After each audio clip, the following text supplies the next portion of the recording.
Hello and welcome to the Good Old Days of Radio Show. This is John Tefteller, your host. We're here every Tuesday and Thursday, and whenever you want us. You can download these shows whenever you want. You don't have to download it on Tuesday or Thursday. You can download it in the middle of the night on Monday if you want to. Whenever you want to. That's the beauty of podcasts versus live radio. But anyway, it's the Good Old Days of Radio Show. We are coming somewhat near the end of our series with our special guest, Keith Scott, the man of 1,000 voices from the land down under in Australia, and a huge, huge fan of old-time radio, old-time cartoons, and he's figured out how to connect them together and did a book on it, and just a great guy to spend some time with, getting into the weeds of trivia regarding old-time radio actors and cartoon actors and how that all worked together. So welcome back to the Good Old Days of Radio Show, Keith Scott. Thank you, John. And it's all about those connections between the two industries, which were sitting cheek by jowl with each other all throughout the late 30s and throughout the 1940s and 50s there in Hollywood. And this particular one that we've got coming up this week is the great comedy series, the Phil Harris Alice Faye Show. And while a lot of the old time radio comedy series are remembered either well by collectors or kind of foggily by people going back in the mists of time, a lot of those comedy shows, such as Fibber McGee and Molly, which we had on the last episode and all that, seem very much of their time. Even though a lot of the jokes still work, the Phil Harris Alice Faye Show actually works today because a lot of the humor is based on sarcasm and very fast-moving repartee, which kind of matches the quicker pace of today's listening audience, who are you just people who are just used to a faster pace. Yeah, you could take any episode, any of the good episodes of Phil Harris Alice Faye. Take the script, turn it into a television show, and I think it would be one of the top-rated television shows immediately. It's just got all that snap and pizzazz and energy that a modern audience could relate to. Oh, yeah. And, of course, Phil Harris spent such a long time on the Jack Benny program as the band leader and a great comedy stooge, with this character of this brash musician with a gigantic ego who kept being deflated every week and brought back down to earth with a thud. And then when he spun off into his own show with his famous movie star wife, Alice Faye, who was a vocalist in 20th Century Fox films, it just became this. They had two great writers, Ray Singer and Dick Chevillet, and they just created this world where Phil Harris would not only have his ego deflated, but as John Dunning said in his book, Tune In Yesterday, the earliest volume of that great reference book, he would run into just the most incredible cast of wise guys and smart alecks each week, as if it was happening to him in real life. And, it kept being deflated by all of these people because he was asking for it every time he opened his big mouth. Well, I have to take a quick pause here because you just mentioned a name that I need to speak about for a minute. John Dunning was the author of many books related to old-time radio and a bunch of other things. He had a bunch of other interests as well. And the news just came out this morning that John Dunning passed away in Denver, Colorado, I'm sorry to hear in the last 24 hours or so. I know that by the time this podcast is actually available, that'll be a few weeks after this announcement.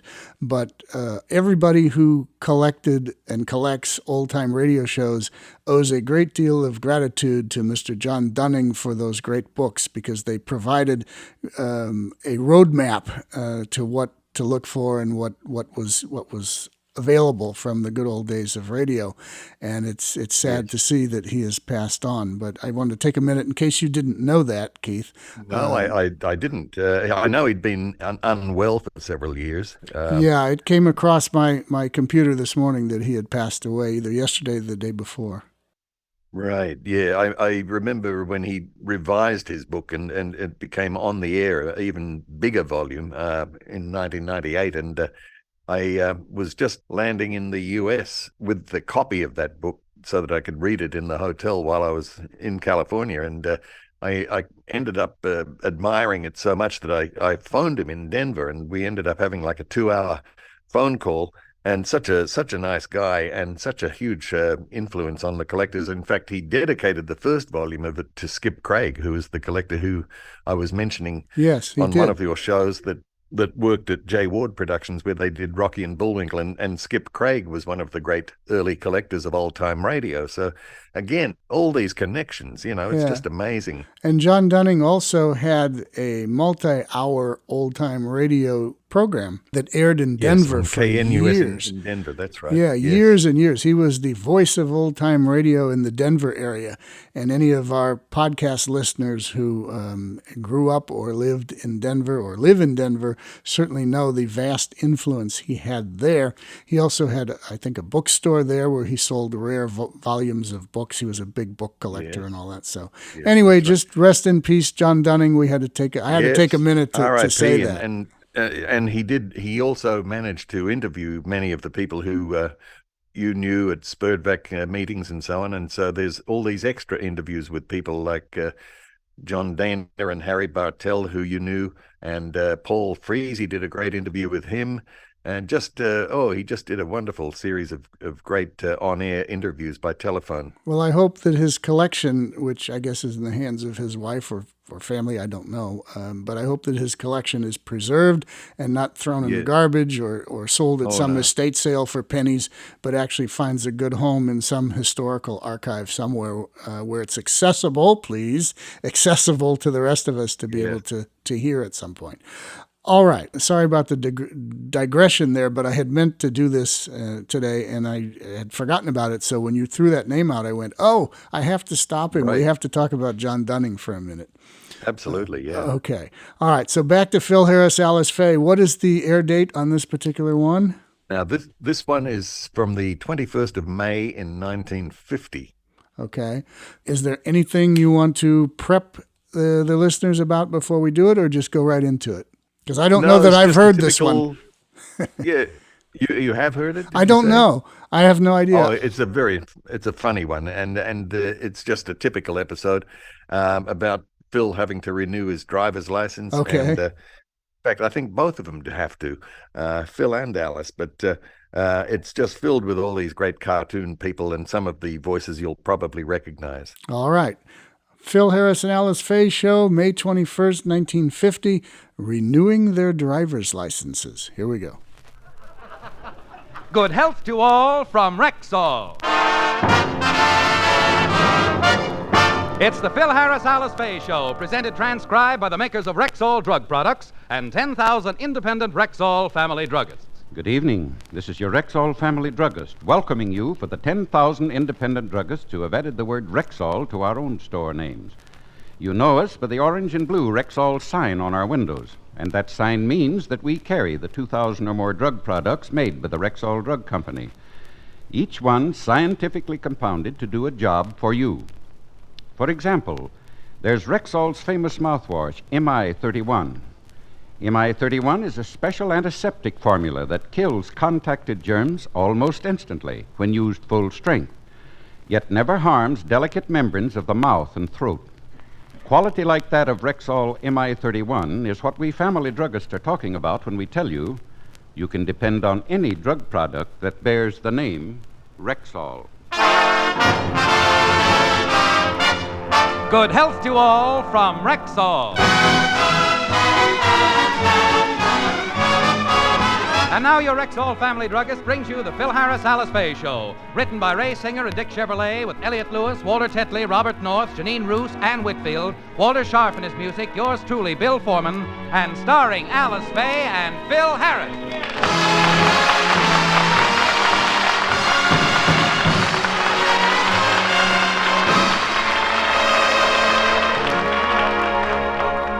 A few weeks ago, Alice bought a new car. She's been driving with a learner's permit, but today she's going down to take the test for her driver's license. She's a little nervous, so she's asked Phil and Frankie to drive down with her.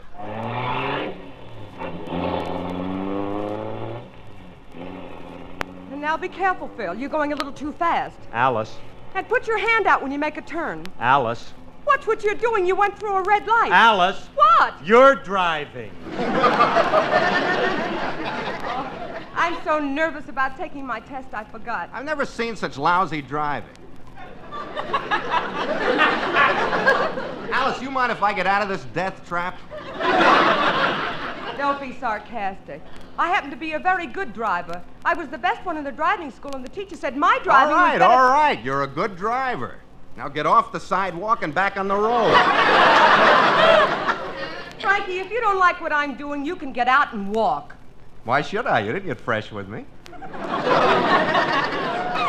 If you were to try to kiss me, I'd be forced to defend my honor and leave. All right, Remley, all right. You can stop already. Look, Alice, here's the Motor Vehicle Bureau. There's a parking space right there in back of that cop's motorcycle. That's it. Now slow down. That's fine. Now back in. Oh, I don't want to back in. It seems like such a sneaky way to do it. I have enough room to go in forward. Honey, I don't think you can make it if you... Please, Phil, I know what I'm doing. I can get into that space with my eyes closed. What's this?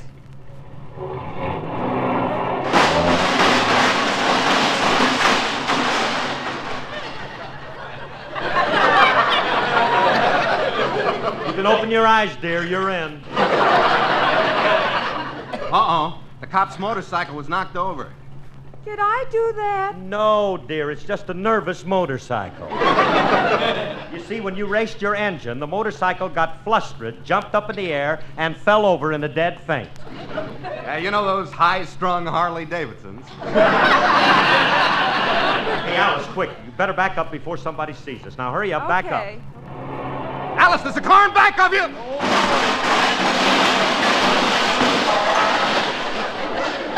She found it. Well, dear, you're batting 1,000. You got one going forward, you got one going backwards. Do you want to stop now, or would you care to try one sideways? I think if you put a little English on it, you can hit that truck across the street. Oh, it's your fault. You fellas get me all upset. Anyway, this time I didn't hit a cop's motorcycle. What did she hit, Frankie? I don't know. Must be a company car. There's a sign on it. What does it say? Los Angeles Police Department. Oh, it's only a squad car. It's just a squad car! Hey, Alice, quick. Slide over. Let me get at that wheel. Slide over. Oh. Hold it there! Uh-oh, here comes Felix Flatfoot. A policeman? Yeah, Lester Lockstep in person. Now, Alice, you be quiet and let Frankie and me handle this. We'll get you off the hook. We'll kid him out of it. Yeah.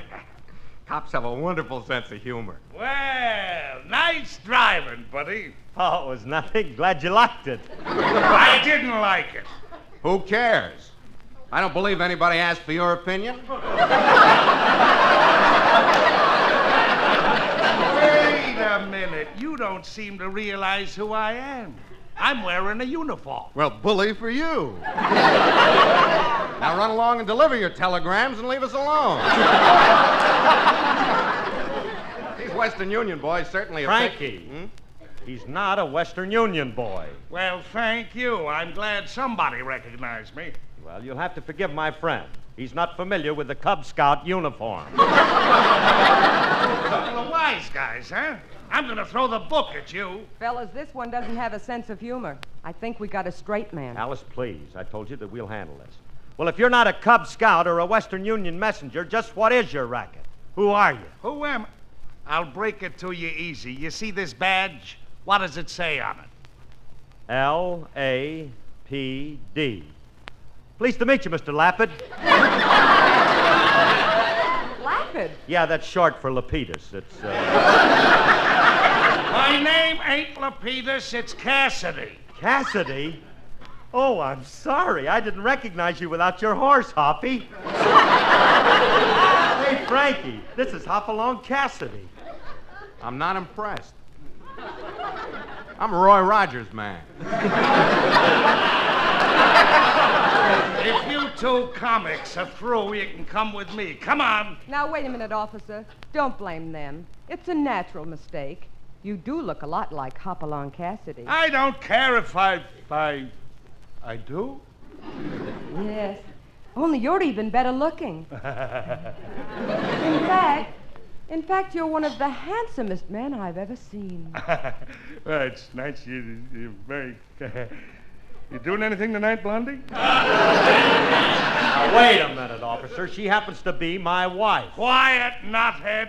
I'm writing you out a ticket. Well, what's the charge? Reckless driver, and you knocked over my motorcycle. You got a driver's license? Yes, sir. What's your name? Phil Harris. Where do you live? Encino, where do you live? North Hollywood. What's your name? James Cassidy. Let me see your driver's license. Very well, I have it. I have a uniform. A likely story. But I tell you... Let me smell your breath. Honest, I have... Quiet, I'm writing you out a ticket. But please, sir, I didn't mean it. Wait a minute! I'm the one that's writing out a ticket. Now, let me see your driver's license. All right. Here you are. Thought I didn't have one, huh? Well, I'm a law-abiding citizen, and I know all the rules and regulations. And you'll find my driver's license in perfect order. Yeah, except for one little detail. What's that? It expired 3 months ago. It expired? Well, gee, officer, I didn't realize it. A likely story. You stay out of this. Here's your ticket, Mr. Harris. You'll find quite a few charges on Now, it. you can't do this to me. I'm a celebrity. I'm Phil Harris, the radio star. Well, good for you. In that case, you can afford a bigger fine. Be in court in the morning. In the meantime, have your license renewed and don't try to drive until you do. So long. But, officer, I didn't do any... Oh, Alice, why didn't you tell him that you were driving the car? Oh, but Phil, if he gave me a ticket, it would spoil my chance of getting my driver's license. Oh, honey, it was sweet of you to take the blame for me. Yeah, you wouldn't have got your license. I guess you're right. Well, after all, it'll only take me a few minutes to renew my license. Let's go in the Motor Vehicle Bureau and get it over with. Hey, Frankie, will you park the car? Yeah, okay, Carl. Come on, Alice. Hey, honey, as soon as they recognize me in there, I'll get my license renewed. Like that. Well, suppose they don't recognize you. Well, I'll make sure they do. I'll walk in singing like this. 1, 2.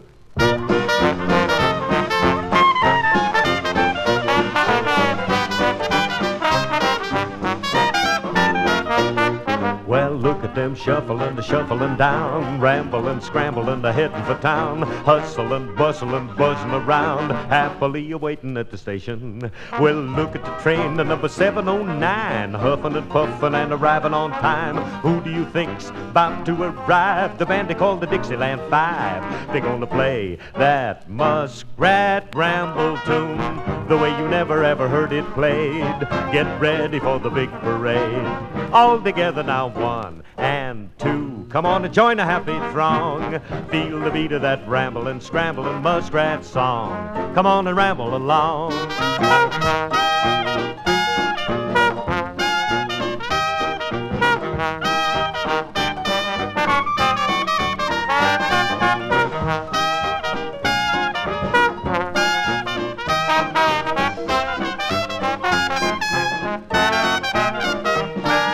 Look at them shuffling down. Look at the band parading all over town. Look at the happiness going around. Well, everybody's up and celebrating. Look at the drummer entertaining the gang, clinging and clanging with the bing and the bang, changing the town from dead to alive. The band they call the Dixieland Five. You're gonna hear them play old Dixieland. You better get your reservation planned in person for a one-night stand. All together now, 1 and 2. Come on to join the happy throng. Feel the beat of that shuffling, scuffling muskrat song. Now ramble along.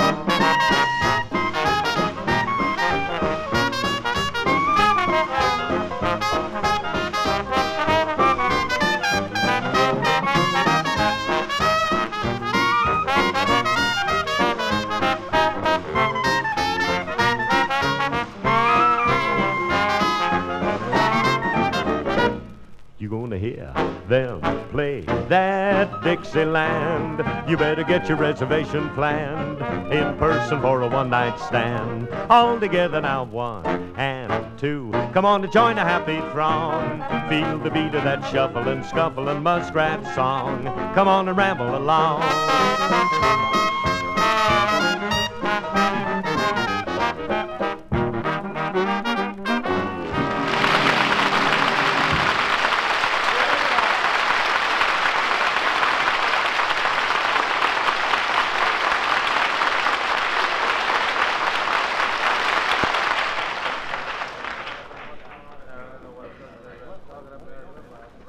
Hiya, Cassidy. What's on your mind? Hey, George, I want you to do me a favor. Sure. Some wise guy named Phil Harris is coming in to renew his driver's license. He thinks he's a big shot. So when he comes in, I want you and the boys to give him the works. Oh, we know how to handle that type. Hey, Jack, when this Harris guy comes in, I want you and Eddie to get in line in back of him and make believe you're applying for a license, too. Okay, George. We'll take care of Harris. Drive him crazy, fellas. Here he comes. He's the one with the blonde gal. I better duck. All right, leave it us, Cassidy. Eddie, you and Jack go out and get in line in back of him, huh? Say, pardon me, Bud, but where do I renew my driver's license? Oh, right here. What's your name, sir? I, sir, am Phil Harris. Phil Harris! Oh, wait till I tell the boys. Fellas, look who's here! Phil Harris! See, Alice, it happens every time. You people are kind of impressed at seeing me, aren't you, Bud? Oh, yes. We haven't been so thrilled since Lassie came in for a dog license. Now, what can I do for you? Well, I want to have my license renewed. Oh, very well. There'll be a few questions to answer. First, who were you sired by?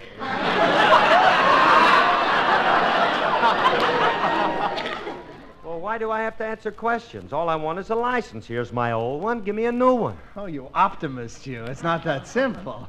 Before I can stamp your license, you'll have to take an eye test, a road sign test, a traffic law test, a driving test, a loyalty test, a blood test, and a screen test. Well, why do I have to go through all that? I've been driving for 20 years. We have to be very strict about who we issue licenses to. Do you mean that I have to go through all that, too? Oh, I didn't see you, miss. What did you want, Blondie? Well, I want a driver's license. You ever had a license before, dear? No. No, I've just learned to drive. And you want a license, honey? Yes, sir. Here you are, darling. Take this over to window 4. Oh, thank you. See you later, Phil. Now, wait a minute. Why do I have to go through all those tests and she gets her license stamped right away? She's prettier than you are. Only because she's wearing makeup. Look, I'm sick and tired of the red tape. All I want to do is renew my license, and I don't need no written test or no eye test. Now, please, the tests are very important for the safety of the public. I got no time to argue. There are 2 men waiting in line in back of you. But look, mister, I want to Please, step aside. Oh. Now, what can I do for you, sir? I want a driver's license. Very well, step right up to the window. What window?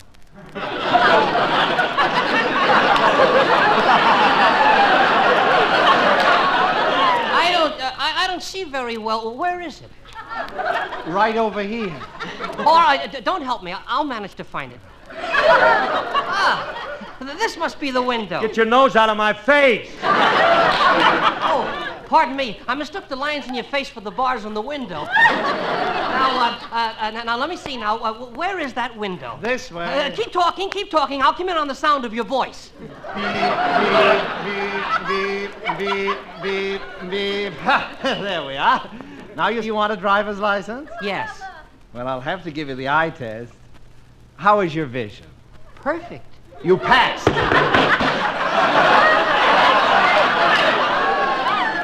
Here's your license.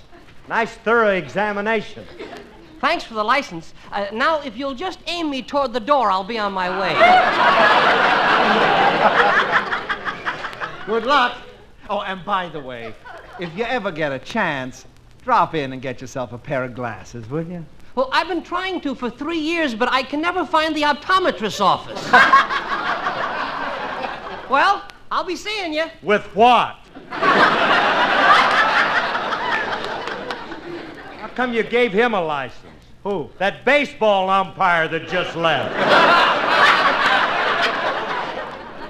What kind of an eye test was that? Now, we have to be strict. We can't have reckless drivers on the streets. Now, what is it you wanted again? I want to renew my driver's license. All I want is Pardon for me, you Bud. to take... I'm next. I want a driver's license. Oh, yes. How long have you been driving? 2 weeks. You got any tickets for traffic violations? About 22.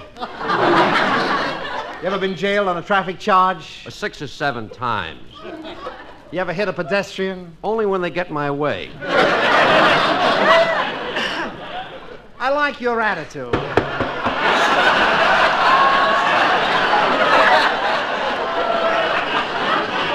Here's your license. Hold it!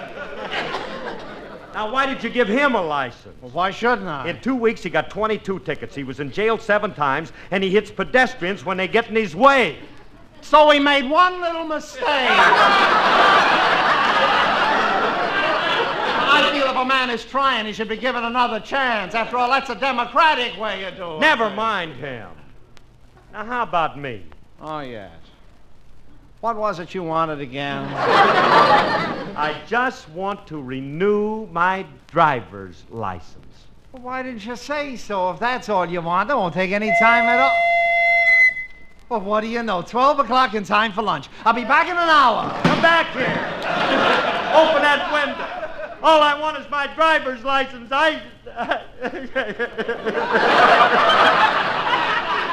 can't. Well, Bill, I'm all ready to... I never did a joke. What are you laughing at? Oh, I just thought of a joke that was... Who's laughing? They put me through all that red tape, and the guy gave you your license just like that. Oh, that was no license he gave me. That was just an application. I'm doing fine, dear. I just passed my eye test. Oh, that was a tough one. I passed my written test, too. And now I'm going out to take my driving test. I got a tip for you. What? If you can hit somebody, it'll help. Never saw such a place. I'm having nothing but trouble. Oh, cheer up, honey. Don't be a grouch. Stay with happy people. Yeah? That sounds suspiciously like... It is.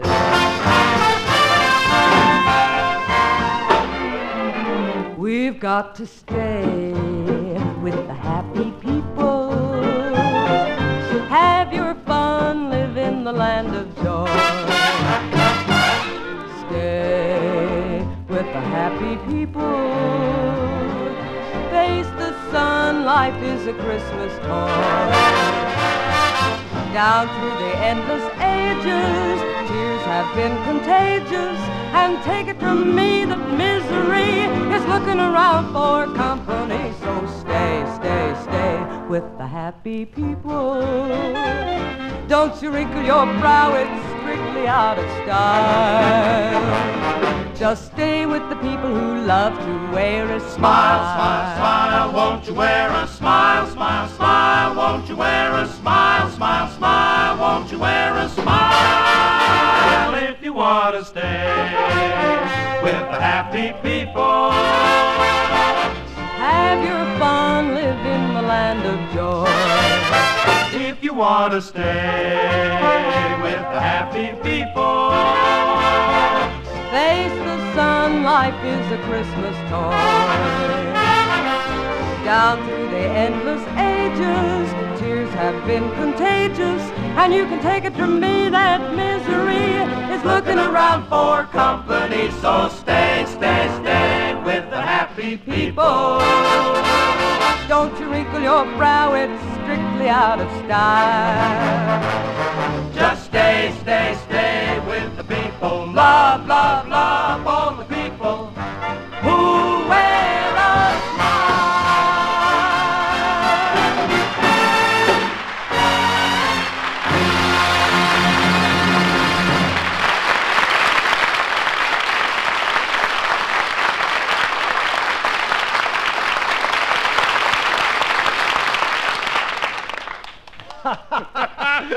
Well, how are we doing, Cassidy? Wonderful, George. Wonderful. You guys really got that Harris character going. Hi, Officer Cassidy. Here are the groceries your wife wants you to bring home. Oh, thanks, Julius. What are you guys laughing at? Some wise guy's trying to renew his driver's license. We're making it tough for him. I don't think that's a very nice thing to do. Who is the poor fella you're doing this to? Phil Harris. As I was saying, it's not a very nice thing to do, and how can I help louse up the big slob? Well, we're trying to think of some tough tests to give him. Have you got any suggestions? Yeah, let me give him the tests. I'll tell him I'm a new clerk you put on part-time. Okay. That's Harris banging on my window now. You better open it up, Julius. Okay, this is gonna be a pleasure. Well, it's about time you opened your window. What's on your mind, Mac? Well, sir, I want to renew my... No, not you. Yeah, it's me. What are you doing behind there, you little squirt? I just started working part-time, and if you want a license, you'll have to deal with me. Look, Julius, if you think I'm going to let you Please, give me... don't aggravate me. I'm a very nasty little clique when I'm upset. Now then, let's get on with your test. Now, wait a minute. I'm not going to take any test from you because you won't give me a fair break. Mr. Harris, I assure you my personal feelings will not bias my opinions. Well, in that case, all right. Just because I hate your guts don't mean I won't give you a fair test.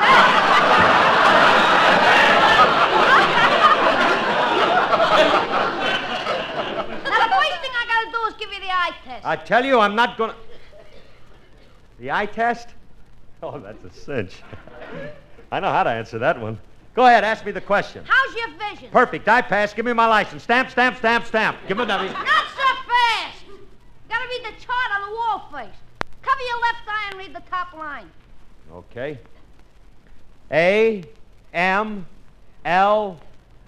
Now cover your right eye and read the second line. P-R-S-V. Now cover both eyes and read the third line.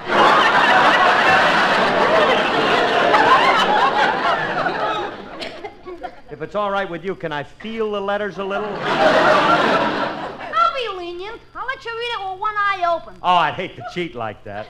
Go ahead, read the third line. Q, F, X, W, Z. Now pronounce it.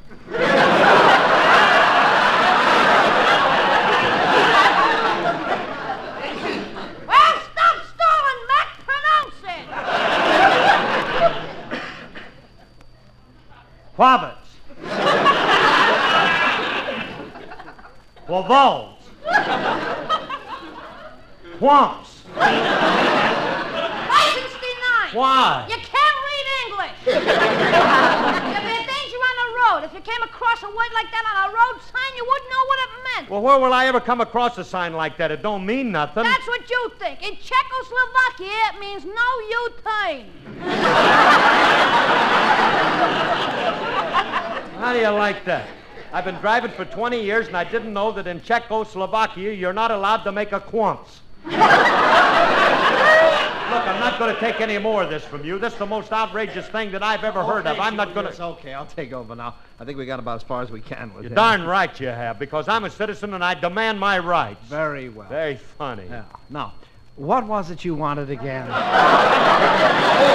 I remember. You wanted to renew your driver's license. Now we're getting someplace. Well, just fill out this application, and in no time at all, we'll have... Well, the 5 o'clock whistle. Time to go home. Good night, sir. Wait a minute. Open that window. Open the window, I say. You can't do this to me. I want my life. Bill, look. I passed all the tests and got my driver's license. How did you do? I didn't get one. Come on, let's go home. I've been framed. They wouldn't give me my license. Well, one consolation. Now that you can't drive, you can't get any more tickets. Oh, there's the car across the street. Well, wait here and I'll get Frankie to drive it over. Oh, Bill! Bill, be careful crossing the street, you... Don't tell me how to cross the street. I've been crossing them for 35 years. Hey, Harris! Oh, it's you, Cassidy. I got something for you. My driver's license? No, a ticket for jaywalking. No!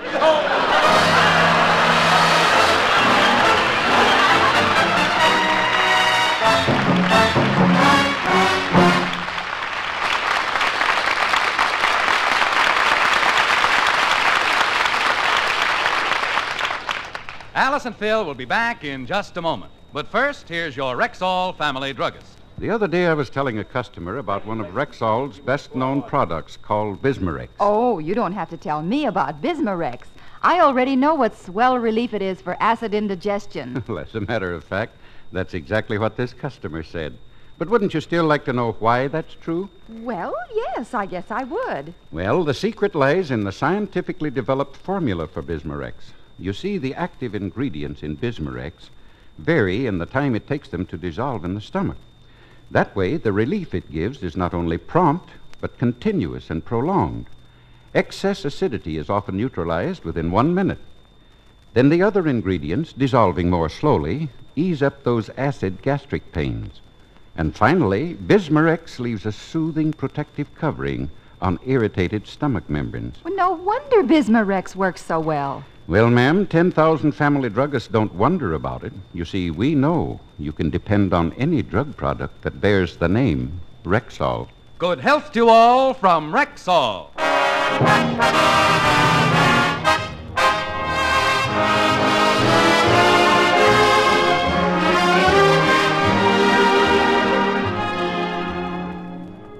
Folks, this is Phil Harris again, and as you may know, the present time I'm crossing the country with a big 2-hour stage show, including my chief stooge, Jackson Benny.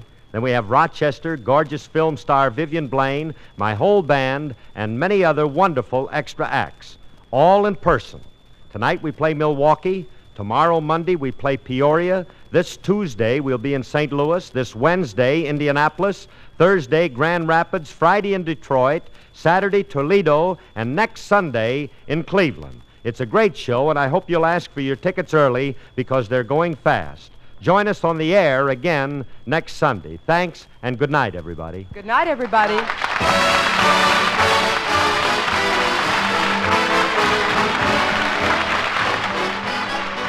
This program was produced and transcribed by Paul Phillips. Now Rexall brings you ProCap, the adhesive tape that sticks better, stays put longer, and is less irritating than any adhesive plaster made. Yes, now, after years of research and testing in some of the country's most famous clinics and hospitals, ProCap is ready for use in your own home. The finest adhesive tape money can buy. That's ProCap, P-R-O-C-A-P. Ask for it at the store with the orange and blue Rexall sign on the window. And remember, you can depend on any drug product that bears the name Rexall. Next, Sam Spade, then Betty Hutton on Theater Guild on NBC.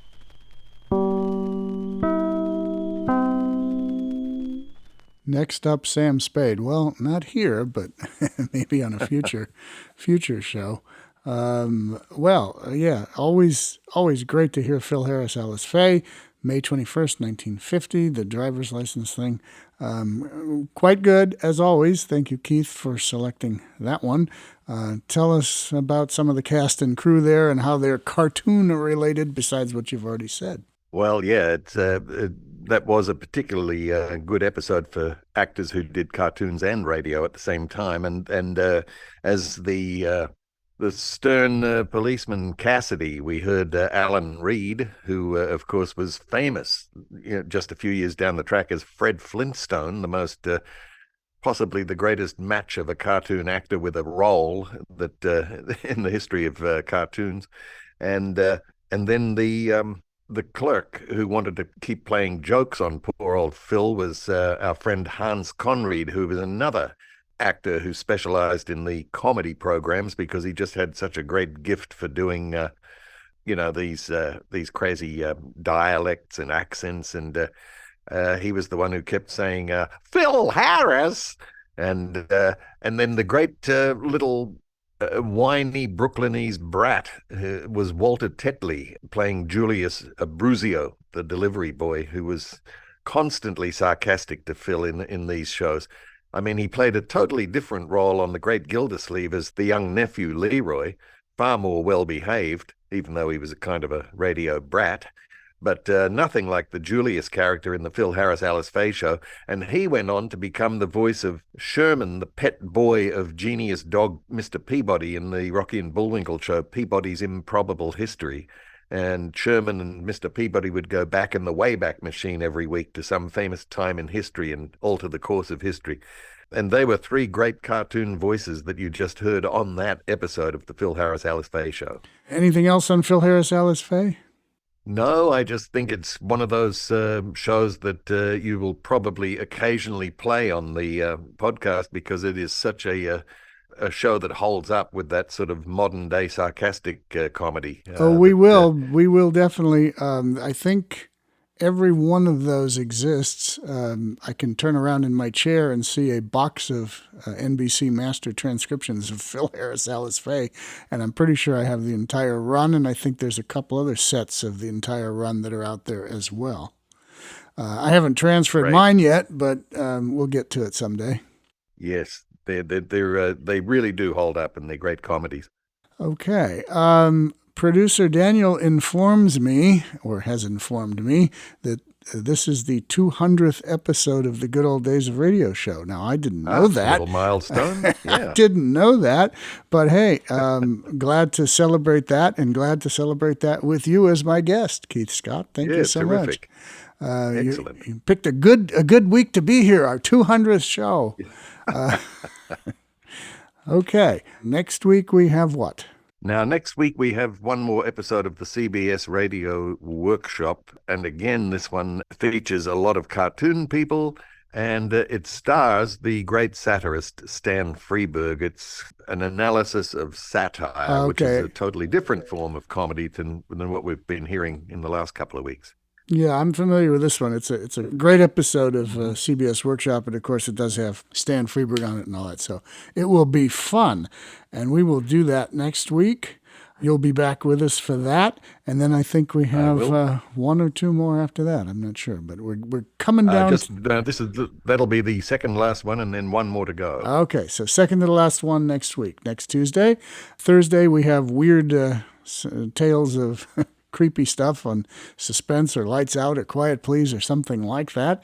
And next Tuesday, we have Stan Freberg and Keith Scott back. Keith, the author of the book Cartoon Voices of the Golden Age, 1930 to 1970, available from Bear Manor Books or Amazon if you have to. And you can get Keith's book, and you can see pictures of all these people that you've heard their voices for years in cartoons and radio shows. You can see what they actually looked like, and he gives you all kinds of trivia and links everything together in a fabulous, fabulous way. Hours and hours and hours, probably decades of research went into this book. So it did. Yeah, well, it did. Well, you need to make sure you sell a lot of books, because that's a lot of time. And it probably you wind up working for pennies, but hey, it's a labor of love, so that's what we do here. It is. Yeah, that's for sure. All right. Well, thank you, Keith Scott. We'll be back next week. Thanks, John. This is John Tefteller and the 200th episode of the Good Old Days of Radio show. Will we get to 300? I don't know. Hopefully. Will we get to 400? Know about that one. But okay. 200th episode. See you all later.